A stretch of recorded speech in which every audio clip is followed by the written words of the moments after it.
Hello दोस्तों, स्वागत है आपका प्रेगनेंसी नॉलेज चैनल में। तो आशा करती हूँ दोस्तों आप सभी अच्छे होंगे और स्वस्थ होंगे। तो आज का टॉपिक काफ़ी अच्छा है। आज के प्रेगनेंसी सीरीज में मैं आपके सामने एक बहुत अच्छा टॉपिक लेकर आई हूँ। तो बहुत सारी महिलाओं को अल्ट्रासाउंड रिपोर्ट यानी कि सोनोग्राफी रिपोर्ट पढ़ने नहीं आती है। मतलब पढ़ने तो सबको आता है बट वो समझ में नहीं आती हर किसी को। तो आज के इस वीडियो में आपको मैं बहुत अच्छे से सिखाऊंगी कि आपका जो अल्ट्रासाउंड रिपोर्ट है यानी कि सोनोग्राफी रिपोर्ट है, एक एक पॉइंट में अच्छे से समझा दूंगी कैसे पढ़े और कैसे समझे। तो प्रेगनेंसी अल्ट्रासाउंड रिपोर्ट कैसे पढ़े ये आज के वीडियो में देखा जाएगा। तो प्रेगनेंसी में किए जाने वाले अल्ट्रासाउंड की अलग अहमियत होती है क्योंकि हर अल्ट्रासाउंड में अलग अलग भागों का परीक्षण किया जाता है दोस्तों, और बच्चे और माँ के स्वास्थ्य के संबंध में बारीकी से अध्ययन भी किया जाता है। आइए इस लेख तो चलिए दोस्तों, आज के इस वीडियो के माध्यम से अपनी प्रेगनेंसी की अल्ट्रासाउंड आप घर में ही खुद से कैसे पढ़ सकते हैं देखते हैं। हालांकि इसका मतलब ये बिल्कुल भी नहीं है कि इसे सीखने के बाद अपने डॉक्टर से कंसल्ट ही ना करें। अल्ट्रासाउंड रिपोर्ट के आने के तुरंत बाद अपने डॉक्टर से मिलो और उनके बताए गए निर्देशों का पालन जरूर करो। तो मैं आपको बताऊंगी महिला रिप्रोडक्शन सिस्टम क्या होता है। सबसे पहले हम रिपोर्ट जानने से पहले इसे जानना चाहेंगे। जैसे किसी भी अल्ट्रासाउंड रिपोर्ट को पढ़ने या समझने से पहले महिला को रिप्रोडक्शन सिस्टम के बारे में जानकारी होना बहुत जरूरी होता है, जो कि हमें नहीं होता है क्योंकि इसमें उपयोग होने वाले जो शब्द होते हैं वही अल्ट्रासाउंड रिपोर्ट में बताए जाते हैं। तो आइए एक नजर डालते हैं आगे नीचे दिए गए चित्र पर। तो ये जो चित्र मैं यहाँ पे दिखा रही हूँ, ये चित्र महिलाओं के ओवरी तथा बच्चे के गर्भ में अंदर विकसित होने वाले स्थान का है, जिसे मेडिकल की भाषा में महिला का रिप्रोडक्शन सिस्टम कहा जाता है दोस्तों। कुछ जरूरी चीजों को एरो में दिखाया जा चुका है जो कि लेवल 2 अल्ट्रासाउंड में उपयोग होती है। इसे देखने से आपको अल्ट्रासाउंड रिपोर्ट को पढ़ने में काफी ज्यादा मदद मिलेगी दोस्तों। इसमें वजाइना वाले भाग से स्पर्म एंटर होता है और ओएस से होता हुआ यूट्रस में जाता है, जहाँ एग्स पहले से ही होते हैं दोस्तों। उनके मिलने के बाद यानी उनके मिलान से फर्टिलाइजेशन होता है, फर्टिलाइज होता है और उसके बाद और इस तरह एक भ्रूण भी बनता है जो आगे जाके बच्चे में कन्वर्ट हो जाता है। तो ये आपने यहाँ पे समझ लिया।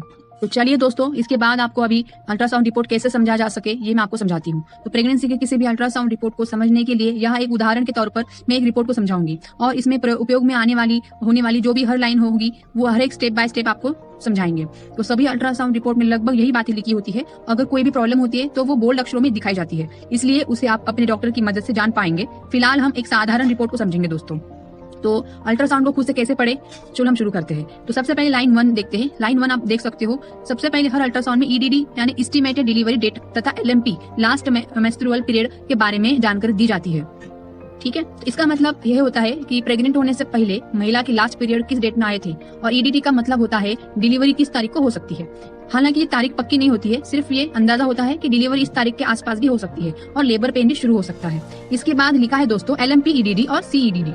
ईडीडी एस्टिमेट डिलीवरी डेट को कहते हैं, यानी एस्टिमेट डिलीवरी डेट यानी ईडीडी शॉर्ट फॉर्म में, यानी आपकी डिलीवरी किस तारीख को हो सकती है वो इसका एक अंदाजा डेट मतलब बता देते हैं इस रिपोर्ट के जरिए।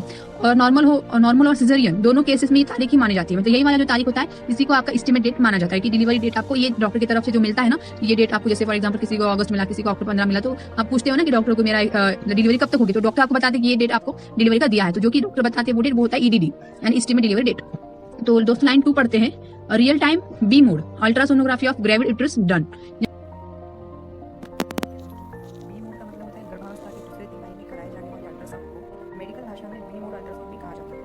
सामान्य भाषा में इसे लेवल 2 अल्ट्रासाउंड अथवा टिफा स्कैन या अनोमली स्कैन आदि नामों से जाने जाते हैं। ग्रेविड यूट्रस, ग्रेविड का अर्थ आगे की ओर झुके हुए यूट्रस से होता है। यहाँ यूट्रस गर्भाशय को कहा जाता है जिसके अंदर बच्चा 9 महीने तक रहता है।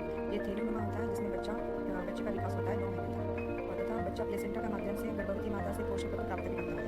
इस पूरी लाइन का मतलब है कि ये अल्ट्रासाउंड का एक दूसरे तिमाही का स्कैन है जिसमें गर्भवती महिला का गर्भाशय आगे की ओर झुके हुए रहता है। तो चलिए दोस्तों तीसरा लाइन देखते हैं, रूट ट्रांस एब्डोमिनल। तो यहाँ पे गर्भावस्था में अल्ट्रासाउंड 2 तरह से किया जाता है, एक वजाइना के द्वारा भी होता है और दूसरा एब्डोमेन के द्वारा भी किया जाता है। और इस लाइन में बताया गया है कि उन्होंने इस लाइन में बताया कि ट्रूस मतलब इसका मतलब जो लाइन 3 का है उसका मतलब ये होता है कि गर्भावस्था में आपको मतलब 2 तरह से अल्ट्रासाउंड किया जाता है। तो वजाइना से भी अल्ट्रासाउंड मतलब वजाइना के अंदर एक मशीन छोड़ के अल्ट्रासाउंड यानी सोनोग्राफी करते हैं, या तो पेट के ऊपर जो चिपचिपा लिक्विड होता है वो लगा के सोनोग्राफी निकालते हैं। तो ये उसका मतलब होता है। लाइन 4 जानते हैं क्या लिखा है। लाइन 4 लिखा है दोस्तों सिंगल इंट्रायूट्राइन जेस्टेशन, यानी ये लाइन लगभग सभी अल्ट्रासाउंड रिपोर्ट में मौजूद होती है, जिसका मतलब होता है कि एक बच्चे की प्रेगनेंसी है या ट्विंस है, ये उसमें पता चलता है कि सिंगल है या ट्विंस बच्चे पेट में पल रहे हैं। पेट में जितने भ्रूण होते हैं उतनी संख्या यहाँ लिखी होती है दोस्तों। तो लाइन 5 है इंप्रेशन, जहाँ बोल्ड अक्षरों में एक इंप्रेशन लिखा गया है जिसका मतलब है लास्ट में समझेंगे, मैं आपको लास्ट में इसका मतलब समझाऊंगी। तो लाइन 6 बताती हूँ मैं यहाँ पे क्या लिखा है। Gestational age as per assigned, मतलब कि इसका मतलब ये होता है दोस्तों गर्भावस्था अवधि से होता है, अर्थात दिए गए मानकों के अनुसार गर्भावस्था शुरू हुए कितना समय हुआ है।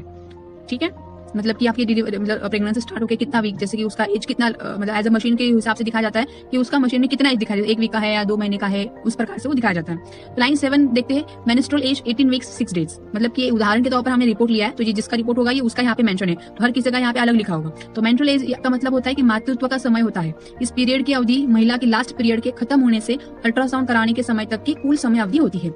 समझे दोस्तों?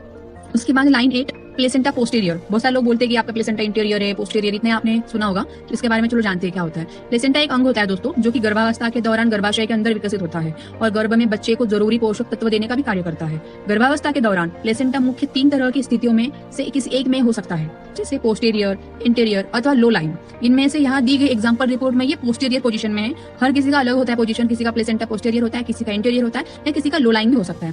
पोस्टीरियर का मतलब ये होता है दोस्तों, पेट के पीछे विकसित होता है। इंटीरियर का मतलब ये होता है पेट के अगले हिस्से में होता है, और लो लाइन का मतलब होता है पेट के निचले हिस्से में होता है वो। तो अभी मैं आपको बताऊंगी नेक्स्ट जो लाइन यहाँ पे आप देख सकते हो वो है लाइन नंबर 9 प्रेजेंटेशन ब्रीच। तो ये लाइन बच्चे की पोजीशन को बताती है दोस्तों। ब्रीच पोजीशन में बच्चे के पैर और खुले वाला हिस्सा पेट के नीचे की तरफ होता है और डिलीवरी के समय पहले बाहर आता है। आपकी अल्ट्रासाउंड में ये प्रेजेंटेशन ब्रीच, सिफालिक, कंपाउंड, शोल्डर आदि में से कोई एक हो सकती है, जिनके मतलब इस प्रकार होते हैं, जैसे सिफालिक प्रेजेंटेशन यानी कि हेड फर्स्ट होता है, बच्चे का सिर पेट में नीचे की तरफ होता है और डिलीवरी में पहले बाहर आता है, जो कि नॉर्मल डिलीवरी के लिए सिफालिक प्रेजेंटेशन ही होना चाहिए बच्चा नॉर्मल डिलीवरी करने के लिए। और अगर ब्रीच प्रेजेंटेशन होता मतलब भ्रूण का निचला हिस्सा पेट के में नीचे की तरफ होता है, और शोल्डर प्रेजेंटेशन कंधे वाला हिस्सा पेट में नीचे की तरफ होता है और पहले बाहर आता है। कंपाउंड प्रेजेंटेशन, इसमें भ्रूण के सिर के साथ कोई और शारीरिक अंग पेट में नीचे की तरफ होता है और पहले बाहर आता है। तो चलिए जानते हैं दोस्तों लाइन नंबर 10 क्या लिखा है। लिक्वार एडिक्वेट, यानी लिक्वार एडिक्वेट इसका मतलब है, लिक्वार से यहाँ मतलब एमनियोटिक फ्लूइड से होता है दोस्तों। एमनियोटिक फ्लूइड जो एक तरह का द्रव होता है दोस्तों, जो कि गर्भाशय के अंदर भरा होता है और बच्चे को इन्फेक्शन से प्रोटेक्ट करने के लिए रखता है। भ्रूण इस द्रव के अंदर 9 महीने तक रहता है और डिलीवरी के समय ये द्रव भी बाहर आ जाता है, जिसे वाटर बर्स्ट होना भी कहा जाता है। लाइन नंबर 11 लिखा है suggest fetal echo and further workup. इस लाइन में आगे और टेस्ट कराने और जांच करने की सलाह दी गई है। जरूरी नहीं है कि ये लाइन हर अल्ट्रासाउंड रिपोर्ट में हो, अगर कुछ उसमें मेजर चीजें पाई गई तभी ये लाइन लिखी जाती है, वरना हर किसी के रिपोर्ट में लाइन नहीं लिखी होती है।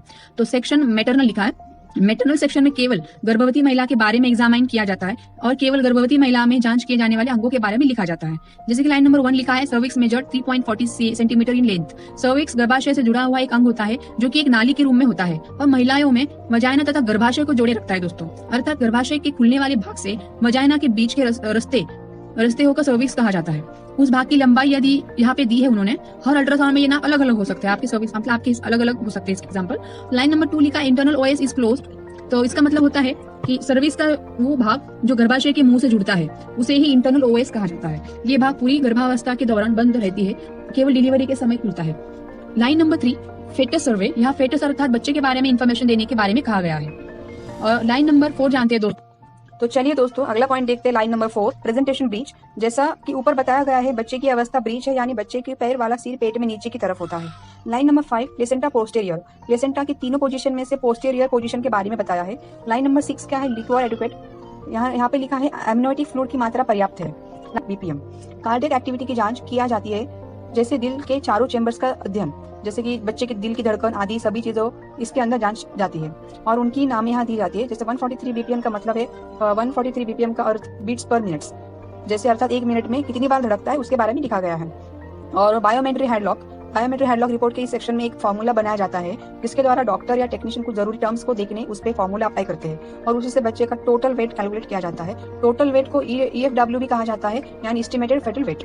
और जो टर्म्स अलग अलग नापी जाती है वो है BPD, HC, AC और FL। जैसा कि यहाँ इसकी मेजरमेंट लिखी हुई है BPD इसका अर्थ बच्चे के सिर का व्यास होता है, जिसकी रेंज 2.5 से 9.5 के बीच होती है, जो बच्चे के साइज पर निर्भर करता है कि बच्चा गर्भ में कितना बड़ा है। इसका उपयोग बच्चे का वजन नापने के लिए भी किया जाता है। HC यानी हेड सर्कमफेरेंस, इसका अर्थ बच्चे के सिर की परिधि से होता है। इसकी रेंज 2.5 से 9.5 के बीच होती है दोस्तों, जो कि बच्चे के साइज पर निर्भर करता है अलग अलग, और बच्चा गर्भ में कितना बड़ा है उसका बच्चे का वजन कितना है वो उसके लिए किया जाता है। फेमर लेंथ FL, ये नाप बच्चे के जांघ की हड्डी की लंबाई को देखता है। इसका नाप का उपयोग बच्चे का वजन नापने के लिए भी किया जाता है। और एब्नॉर्मल फिबुला रिपोर्ट में कुछ अन्य हड्डियों की नाप भी दी जा सकती है। फिबुला हड्डी शिशु के पैर में मुख्य हड्डी के साथ एक और पतली हड्डी को कहा जाता है, जो कि मुख्य हड्डी के पीछे से सपोर्ट प्रदान करता है। फेम्योर शिशु के पैर में जांघ की हड्डी को कहा जाता है।